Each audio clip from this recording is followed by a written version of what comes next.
ನಮಸ್ಕಾರ ಸ್ನೇಹಿತರೆ, ನಮ್ಮ ಚಾನಲ್ಗೆ ನಿಮ್ಮೆಲ್ಲರಿಗೂ ಸ್ವಾಗತ. ಇಂದಿನ ವಿಡಿಯೋದಲ್ಲಿ ಕೂದಲಿನ ಆರೈಕೆಗೆ ಮೆಂತೆ ಏಕೆ ಇಷ್ಟೊಂದು ಪ್ರಸಿದ್ಧವಾಗಿದೆ, ಮೆಂತೆಯಲ್ಲಿರುವ ಪೋಷಕಾಂಶಗಳು ಯಾವುವು, ಅದನ್ನು ಹೇಗೆ ಬಳಸಬೇಕು, ಯಾವಾಗ ಬಳಸಬೇಕು ಮತ್ತು ಯಾವ ತಪ್ಪುಗಳನ್ನು ಮಾಡಬಾರದು ಎಂಬುದನ್ನು ಸಂಪೂರ್ಣವಾಗಿ ತಿಳಿದುಕೊಳ್ಳೋಣ. ವಿಡಿಯೋವನ್ನು ಕೊನೆವರೆಗೆ ನೋಡಿ.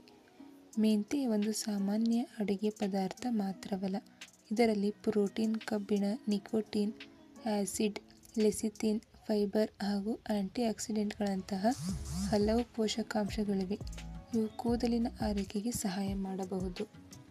ಮೆಂತೆಯ ಪ್ರಯೋಜನಗಳೇನೆಂದರೆ ಕೂದಲು ಉದುರುವಿಕೆಯನ್ನು ಕಡಿಮೆ ಮಾಡಲು ಸಹಾಯ ಮಾಡಬಹುದು, ಕೂದಲಿನ ಬೇರುಗಳಿಗೆ ಪೋಷಣೆ ನೀಡಲು ನೆರವಾಗಬಹುದು, ಒಣ ಕೂದಲಿಗೆ ತೇವಾಂಶ ನೀಡುವಲ್ಲಿ ಸಹಕಾರಿಯಾಗಿದೆ, ತಲೆ ಹೊಟ್ಟೆಯ ಒಣತನವನ್ನು ಕಡಿಮೆ ಮಾಡಲು ಸಹಾಯ ಮಾಡಬಹುದು, ತಲೆ ಚರ್ಮವನ್ನು ಸ್ವಚ್ಛವಾಗಿಡಲು ನೆರವಾಗುತ್ತದೆ, ಕೂದಲು ಮೃದುವಾಗಿ ಕಾಣಲು ಸಹಾಯ ಮಾಡುತ್ತದೆ, ಕೂದಲು ಮುರಿಯುವುದನ್ನು ಕಡಿಮೆ ಮಾಡಲು ಸಹಕಾರಿಯಾಗಿದೆ, ಕೂದಲಿಗೆ ಹೊಳಪು ನೀಡಲು ನೆರವಾಗುತ್ತದೆ, ಆರೋಗ್ಯಕರ ತಲೆ ಚರ್ಮವನ್ನು ಕಾಪಾಡಲು ಸಹಾಯ ಮಾಡಬಹುದು. ನಿಯಮಿತ ಆರೈಕೆಯ ಭಾಗವಾಗಿ ಬಳಸಿದರೆ ಕೂದಲಿನ ಒಟ್ಟಾರೆ ಗುಣಮಟ್ಟ ಸುಧಾರಿಸಲು ನೆರವಾಗುತ್ತದೆ.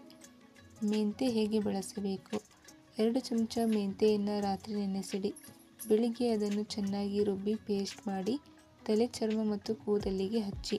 30ರಿಂದ 40 ನಿಮಿಷಗಳ ನಂತರ ನೀವು ರೆಗ್ಯುಲರ್ ಆಗಿ ಯಾವ ಶಾಂಪೂ ಯೂಸ್ ಮಾಡ್ತಿರಲ್ವ ಅದರಿಂದ ತೊಳೆದುಕೊಳ್ಳಿ. ನಂತರ ಮೆಂತೆ ನೀರು ಹೇಗೆ ಮಾಡೋದಂದರೆ, ನೆನೆಸಿದ ಮೆಂತೆಯ ನೀರನ್ನು ಸೋಸಿ ತಲೆ ತೊಳೆದ ನಂತರ ಕೊನೆಯ ರಿನ್ಸ್ ಆಗಿ ಬಳಸಬಹುದು. ಮೆಂತೆ ಪೇಸ್ಟ್ಗೆ 2 ಚಮಚ ಮೊಸರು ಸೇರಿಸಿ ಕೂದಲಿಗೆ ಹಚ್ಕೊಳ್ಳಿ. 30 ನಿಮಿಷಗಳ ನಂತರ ಅದನ್ನು ತೊಳೆದುಕೊಂಡ್ಬಿಡಿ. ಮತ್ತು ಮೆಂತೆ ಪೇಸ್ಟ್ಗೆ ಆಲೋವೆರಾ ಜೆಲ್ ಸೇರಿಸಿ ತಲೆ ಚರ್ಮಕ್ಕೆ ಹಚ್ಚಿ ನಂತರ ತೊಳೆಯಬಹುದು. ವಾರಕ್ಕೆ 1 ಅಥವಾ 2 ಬಾರಿ ಬಳಸಬಹುದು.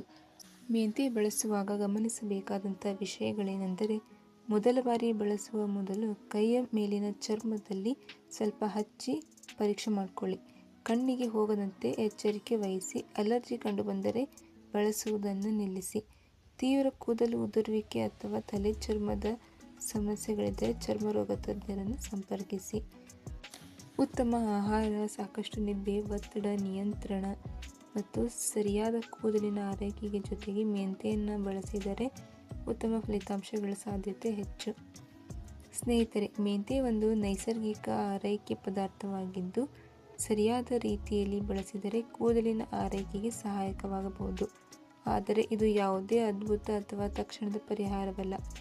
ನಿಯಮಿತ ಆರೈಕೆ ಮತ್ತು ಆರೋಗ್ಯಕರ ಜೀವನ ಶೈಲಿಯೂ ಅಷ್ಟೇ ಮುಖ್ಯ.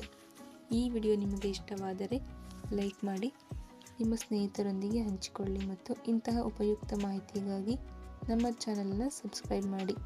ಮುಂದಿನ ವಿಡಿಯೋದಲ್ಲಿ ಮತ್ತೊಂದು ಉಪಯುಕ್ತ ವಿಷಯದೊಂದಿಗೆ ಭೇಟಿಯಾಗೋಣ. ಧನ್ಯವಾದಗಳು.